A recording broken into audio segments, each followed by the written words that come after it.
প্রত্যেকটি মানুষ নিজ নিজ জীবনে দুঃখে কষ্টে সময় কাটাচ্ছে।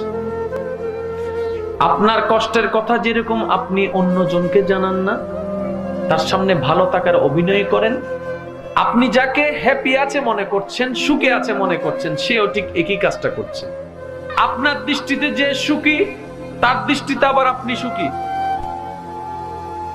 যার যার জায়গায় সবাই কষ্টে আছে। মনে রাখবেন, জীবন যুদ্ধের ময়দান। প্রত্যেকটি মানুষ হচ্ছে সেই যুদ্ধের ময়দানের এক একজন নির্ভীক সৈনিক।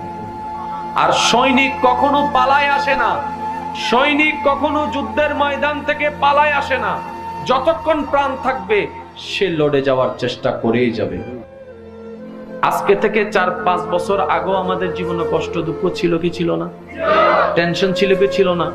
একটু ঠান্ডা মাথায় চিন্তা করে বলুন তো, 4-5 বছর আগে ঠিক এই মাসে এই তারিখে আপনার যে কষ্টটা ছিল, যে পরিমাণ, যে টেনশনটা ছিল, যে পরিমাণ, বর্তমানে কি সেটা আছে? বর্তমানে কি সেটা আছে? মনে রাখবেন, পানির স্রোত প্রবাহমান, জীবন প্রবাহমান। কোনো কষ্ট স্থায়ী নয়। সময়কে সময় দিন, সময়ও আপনাকে উত্তম সময় এনে দিবে। বিপদে দুঃখে কষ্টে পেরেশানিতে মন ছোট করা চলবে না। মনে রাখবেন, প্রতিটি বিপদ আমাদের জন্য আরেক ধাপ সামনে এগিয়ে যাওয়ার এক একটা সিঁড়ি। আল্লাহর রহমতের উপর ভরসা করে চলতে থাকুন। মনকে প্রসন্ন রাখুন, মনকে প্রশান্তি রাখুন।